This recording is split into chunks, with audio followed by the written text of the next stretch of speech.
past number of years. So I'm going to, so yeah, we're here with sponsored through Clare Local Development Company, and we're going to be working with the guys here in Clare Castle next while to help create a plan and create teams that can help implement those plans. So let's go through that in a very general sense. So there's a couple of things why we're all here. We're all here for different reasons, but we all have an interest in making Clare Castle better. We can probably agree that when people work together, we can achieve more. So just like this idea that we can kind of bring the like-minded people together. And also that we have to respect the idea that a better community means different things to different people. So you might be owning a little business in town, or you could be a teenager in town, but your idea of better can be different. So we have to embrace that and understand the different ideas around that.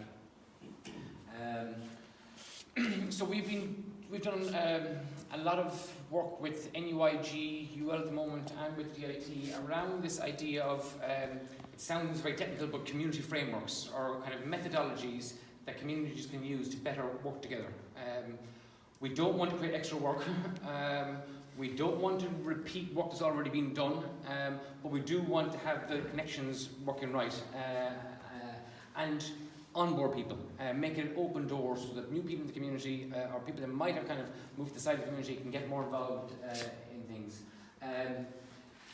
Make participating in local issues and local events enjoyable. It's that simple really as well, to make a place a bit better.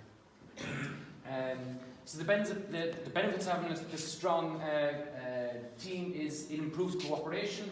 So it could be sports groups and businesses and individuals all working better. But it also it creates a unified voice. And you kind of mentioned it, when you're talking to the council, when you go talk to funding agencies, they like to see that when you have a proposal that the town's behind it. So if we get these structures right, we can have a unified voice, and with the unified voice then, that leads to better applications for funding. They can say, okay, there's 7 clubs here want this, which helps. I personally, is one of the key points I think is bringing like-minded people together. So it's a hobby horse of mine, but it's similar interest and complementary skills. If we can get people around, no matter what their subjects are, it could be cycling or habitats or what the case may be, is people have similar interests, we get them around, have a coffee, and they can move mountains. So, as a quick rundown through who we are, I'm going to give just a couple of profiles of different kind of fictitious people, just to get to see how this might affect different people. That bit might help.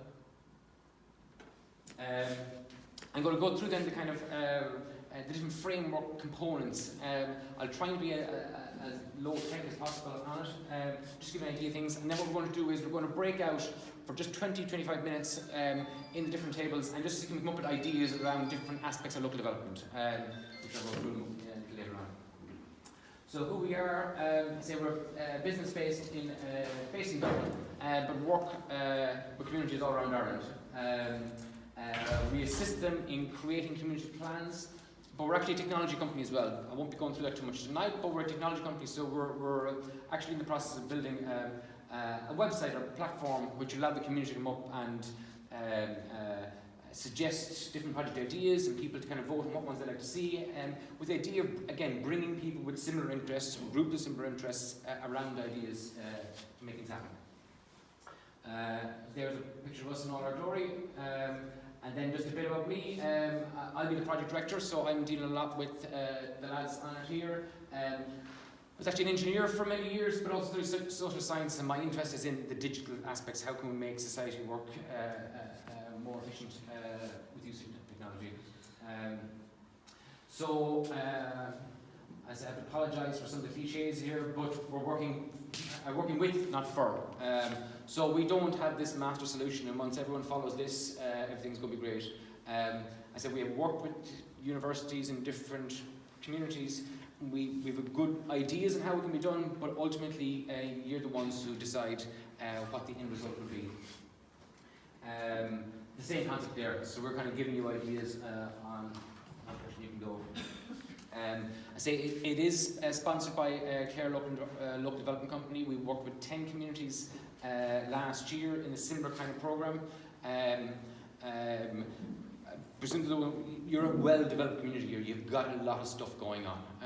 You've got well-honed organisations, lots of big, small, medium-sized projects going on. So you have a lot to work with. There is a lot of towns around, even Clare, that wouldn't be near the same level as you with regard to pulling things together. We'll be here to help create this plan, but also help you to build the teams that can support the plan. We're going to write the plan, which I'll show you a little later on, in a manner whereby it's easy to update every year. So we don't want a big long plan that's going to be 70 pages long and lots of paragraphs and no one reads it. Nice and simple tables, so you can kind of go, I'm interested in environment and I'm interested in say, retail. I can just see things that are planned for there and join them. So it's not about trying to get these long documents. So what I wanted to do is just this first. So we want teams and developing in the community which with similar interests so they can actually start collaborating on things. Then we need to really understand who are the local stakeholders. Okay, that's just an important part, and I'm going to go into more detail. But what we generally do is we classify it under these 4 main headings. So local clubs and groups. This could be your GEA, but it could also be your bridge club. It could also be your meeting club. It could be anything really there. So clubs and groups. Also the local residents. So that can be people of all ages who live in the community. Local businesses is fairly obvious, but sometimes we find in community development it can be very easy to notice the businesses on the street that have a shop front and so forth. There's also lots of businesses that work from home or different flexibility. We need to understand them and how we can help them also. And then local services. So how are the local county council and other organisations, how do they mix in with all this? There's no silos needed to see we get this mixture happening. So what I've done, I can send the PowerPoint around, but I'm going to come back to this at the end, but I profiled a few different types of people who would potentially get involved in this. So we've made up these fictitious people. So Carl is doing research. He's interested in cycling, painting, computer gaming and programming.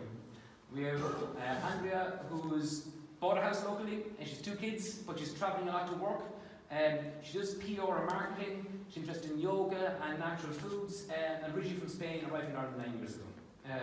Lisa, again, working locally, interested in graphic design and environmental issues.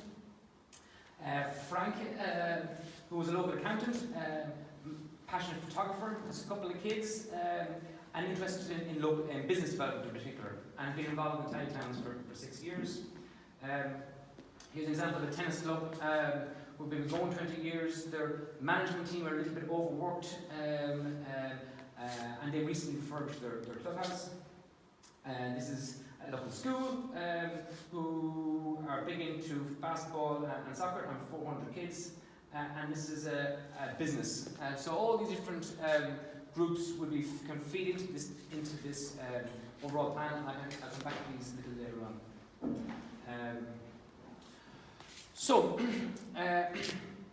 I'm going to there's kind of 3 or 4 main components to get regarding the framework, which is, as I say, you'll have excused the word, this is still something we're working on, and so there's wording can change at times.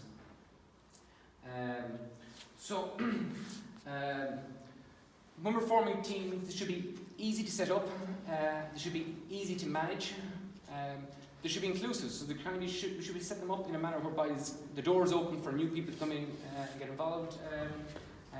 We're trying to cut down the administration as best we can with this format, and so we're not trying to replace what's already been done. So the idea of the team is that you can have an organisation group, which could be, for example, like the local community development group here. But after that, then you can have a tiered, and I've handouts you can see later on of these community development teams. Okay, and they come in 3 different levels. But the top level is all we need to think about for the moment is these four. So it's health, well-being, these are short titles, but it's health, well-being and recreation is actually the first one. The second one is environment and habitats. The other one is economy, and the final one is management.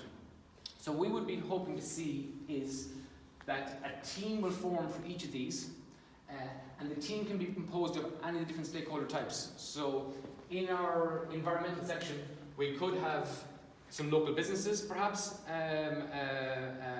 We could also have individuals, or we could even have the local schools or local clubs and groups. So that all these different groups can come together under the one theme. What it means then is that these teams can then work with each other as and when required. When they do meet up and do things, they're not going to be wasting time. So the business owner, when he knows he's going to the business meeting, it's all on business. It's not going to be one meeting, everyone goes, and they're going to share their time.